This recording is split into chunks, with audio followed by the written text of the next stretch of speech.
이런 생각을 해보신 적 있으신가요? 이제 나이도 먹었는데 이기적으로 살면 안 되지. 자식들한테 짐이 되면 안 되는데 이제 나를 위한 삶은 늦었어. 하지만 부처님께서는 전혀 다른 말씀을 하셨습니다. 법구경에 이런 구절이 있습니다. 젊어서 범행을 닦지 못하고 재물을 모으지 못한 자는 물고기 없는 연못의 늙은 백로처럼 시들어간다. 그러나 지혜를 닦고 자기 자신을 돌보는 이는 나이가 들수록 빛난다. 오늘 이 시간을 통해 우리는 노년이야말로 진정으로 나를 위해 살 수 있는 가장 자유로운 시기임을 발견하게 될 것입니다. 일부 노년 새로운 시작. 부처님께서도 노년에 대해 많은 말씀을 남기셨습니다. 그분 자신도 80세까지 사셨고 많은 제자들이 나이 든 후에야 출가하여 깨달음을 얻었습니다. 가장 유명한 예가 수바드라입니다. 그는 120세에 부처님을 만나 깨달음을 얻었습니다. 부처님의 마지막 제자였죠. 이것이 우리에게 무엇을 말해줄까요? 나이는 숫자일 뿐 깨달음과 성장에는 시한이 없다는 것입니다. 현대 사회는 노년을 쇠퇴의 시기로 봅니다. 하지만 불교적 관점은 다릅니다. 노년은 집착에서 자유로워질 수 있는 시기, 진정한 지혜를 얻을 수 있는 시기, 내면의 평화를 이룰 수 있는 시기, 영적 성숙을 이룰 수 있는 최적의 시기입니다. 청년기에는 욕망에 끌려다니고 중년기에는 책임에 짓눌려 살지만 노년은 드디어 나로 돌아올 수 있는 시간입니다. 경전에는 비군이 수마의 아름다운 이야기가 전해집니다. 한 악마가 늙은 수마를 조롱하며 말했습니다. 늙고 추한 몸으로 무슨 수행을 한다는 것이오? 수마는 이렇게 답했습니다. 나는 젊었을 때 아름다움에 집착했지만 이제 그 헛됨을 깨달았소. 늙은 이 몸이야말로 무상을 가르쳐주는 가장 위대한 스승이오. 나는 이제 진정으로 자유롭소. 노년은 자연스럽게 많은 것을 놓아버리게 하는 시기입니다.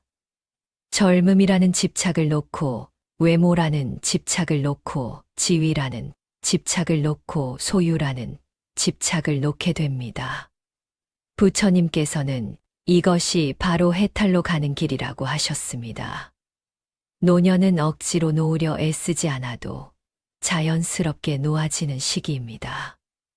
이것을 저항하지 말고 오히려 감사하며 받아들일 때 우리는 진정한 자유를 경험합니다.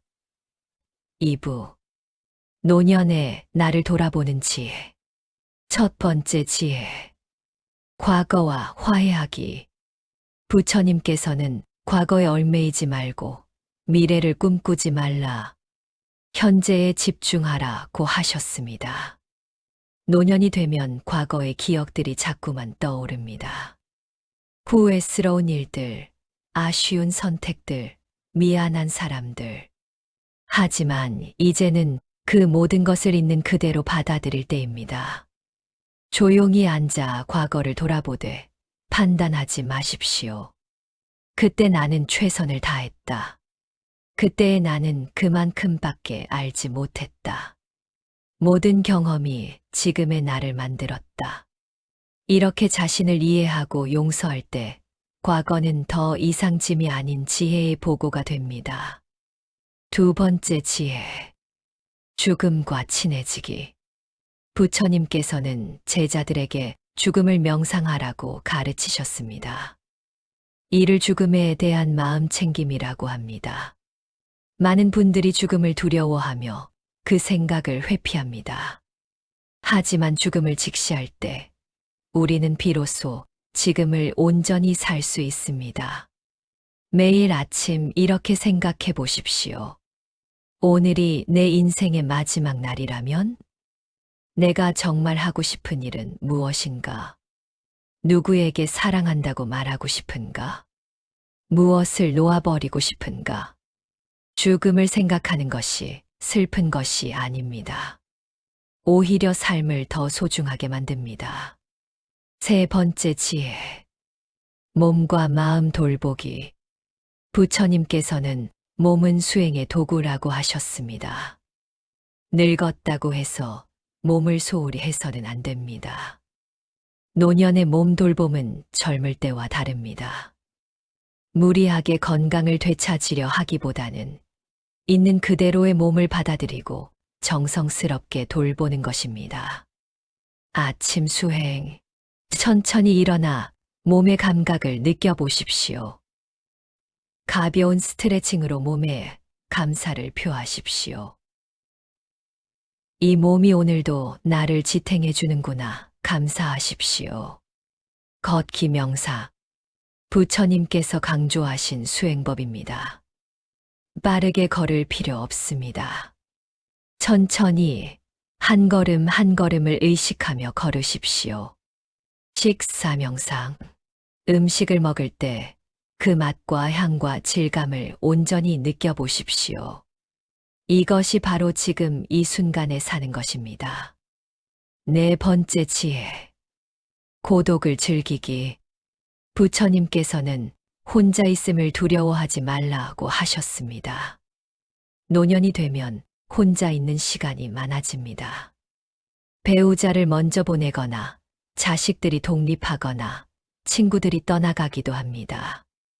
많은 분들이 이 고독을 외로움으로 느끼며 괴로워합니다.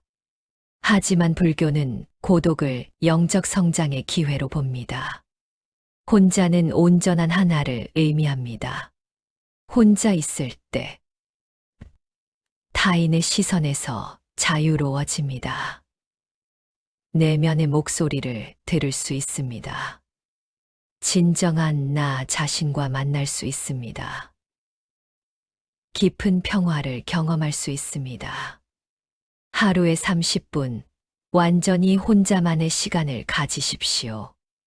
아무것도 하지 않고 그저 존재하는 것만으로도 충분합니다. 다섯 번째 지혜. 자비심 키우기. 부처님께서는 특히 노년에 자비심을 키우라고 강조하셨습니다. 자비심은 타인을 위한 것이기도 하지만 무엇보다 자기 자신을 위한 것입니다. 조용히 앉아 이렇게 되뇌어 보십시오. 내가 평안하기를, 내가 건강하기를, 내가 행복하기를, 내가 편안하기를. 먼저 자신에게, 그 다음 사랑하는 사람에게, 그 다음 모르는 사람에게, 마지막으로 어려운 관계의 사람에게까지 이 마음을 확장해 가십시오. 3부. 노년에 나를 위해 사는 구체적 방법.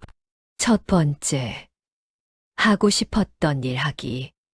이제 나이가 들었는데 라는 생각을 버리십시오.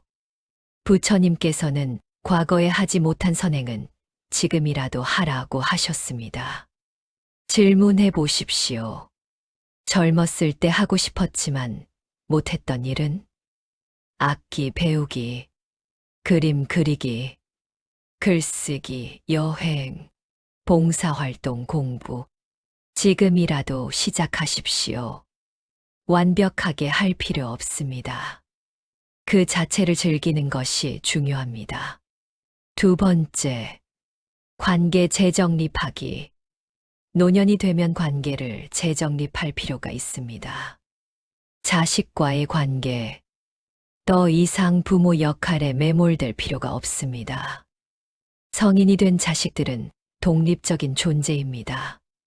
부처님께서는 각자가 자신의 업을 책임진다고 하셨습니다. 자식의 인생은 자식의 것입니다. 적절한 거리를 두되 필요할 때 지혜로운 조언자가 되어 주십시오. 손주와의 관계. 손주를 사랑하되 육아의 책임을 전부 떠안을 필요는 없습니다. 내가 도울 수 있는 범위에서 돕겠다고 명확히 하십시오. 이것이 이기적인 것이 아닙니다. 자신을 지키는 지혜입니다. 배우자와의 관계. 오랜 시간 함께 산 배우자라도 노년에는 새로운 관계 설정이 필요합니다. 각자의 공간과 시간을 존중하십시오. 24시간 붙어 있을 필요는 없습니다. 서로의 취미와 관심사를 존중하며 함께 할 것과 따로 할 것을 구분하십시오. 친구 관계. 에너지를 빼앗는 관계는 과감히 정리하십시오. 노년에는 진정으로 마음이 통하는 몇 명의 친구면 충분합니다. 세 번째, 경제적 자립 지키기. 부처님께서는 정당한 방법으로 얻은 재물을 지혜롭게 사용하라고 하셨습니다. 지혜로운 경제 관리. 자신의 경제 상황을 정확히 파악하십시오. 필요한 것과 원하는 것을 구분하십시오. 과도한 소비도 과도한 절약도 중도가 아닙니다. 자식에게 경제적으로 의존하지 않으려 노력하십시오. 경제적 자립은 심리적 자립의 기초입니다. 네 번째, 영적 성장에 투자하기. 노년은 영적 성장을 위한 황금기입니다. 경전 읽기. 법구경 수타니파타 같은 초기 경전을 천천히 읽어보십시오. 매일 한 개송씩이면 충분합니다. 명상, 수행, 절이나 명상센터의 프로그램에 참여해 보십시오. 같은 길을 가는 도반을 만나는 것도 큰 기쁨입니다. 사경. 경전을 손으로 베껴 쓰는 것은 훌륭한 명상입니다. 마음을 집중하고 평온해지는데 큰 도움이 됩니다. 법문 듣기. 스님들의 법문을 들으며 지혜를 얻으십시오. 다섯 번째, 의미 있는 봉사하기. 부처님께서는 보시는 주는 일을 더욱 풍요롭게 한다고 하셨습니다. 노년에 할 수 있는 봉사는 무궁무진합니다. 지혜의 봉사사. 평생 쌓아온 경험과 지혜를 나누십시오. 멘토링, 강연, 글쓰기 등을 통해 시간의 봉사사. 시간이 있다는 것이 노년의 가장 큰 자산입니다. 필요한 곳에 시간을 나누십시오. 존재의 봉사. 때로는 그저 경청하는 것만으로도 큰 도움이 됩니다. 외로운 이들에게 함께 있어 주십시오. 단, 자신의 건강과 에너지를 고려하여 무리하지 않는 범위에서 하십시오. 사부 노년의 평화와 자유. 비교하지 않는 삶. 부처님께서는 비교는 괴로움의 근원이라고 하셨습니다. 노년이 되면 비교의 유혹이 많습니다. 더 건강한 친구, 더 많은 자식을 둔 이유, 더 여유로운 경제적 상황. 하지만 기억하십시오. 각자의 업이 다릅니다. 내 인생은 내 인생대로 완전합니다. 비교하는 생각이 들 때마다 나는 나의 길을 간다고 되뇌어 보십시오. 감사의 수행. 부처님께서 강조하신 것 중 하나가 감사입니다. 노년이 되면 잃은 것에 집중하기 쉽습니다. 하지만 여전히 가진 것이 더 많습니다. 매일 저녁 감사 일기. 오늘 내가 감사한 세 가지는, 오늘 나를 행복하게 한 작은 순간은, 오늘 내가 누군가에게 준 도움은. 감사는 마음의 근육입니다. 훈련할수록 강해집니다. 용서의 힘. 부처님께서는 원한으로 끝나지 않는다. 오직 사랑으로 끝난다고 하셨습니다. 노년에는 용서가 특히 중요합니다. 더 이상 원한을 가지고 갈 시간이 많지 않기 때문입니다. 용서, 명사. 용서할 사람을 떠올리며 말해 보십시오. 당신이 나에게 준 상처를 기억합니다. 하지만 이제 그것을 놓아버립니다.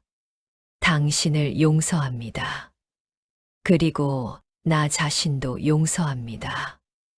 용서는 상대방을 위한 것이 아닙니다. 내 마음의 평화를 위한 것입니다. 단순한 삶의 기쁨.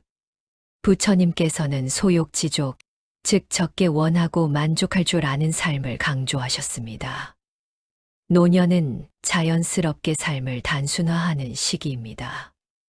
이것을 저항하지 말고 받아들이십시오.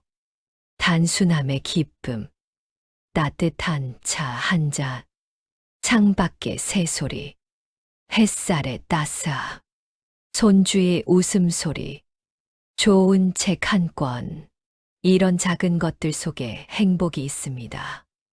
지금 이 순간의 완전함. 부처님께서는 과거는 이미 갔고 미래는 아직 오지 않았다.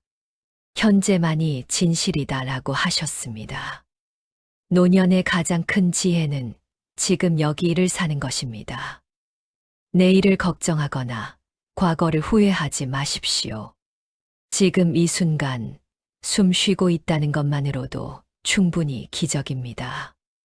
오늘 우리는 노년의 나를 위해 살아가는 삶의 지혜를 부처님의 가르침을 통해 살펴보았습니다. 노년은 끝이 아닙니다. 새로운 시작입니다. 짐이 아닙니다. 선물입니다. 죄퇴가 아닙니다. 성숙입니다. 부처님께서는 80세의 열반에 드시며 이렇게 말씀하셨습니다. 이제 나는 갈 길을 다 갔다. 할 일을 다 했다. 평화롭고 행복하다. 여러분도 그렇게 말할 수 있는 날이 오기를 기원합니다. 나무아미타불 관세음보살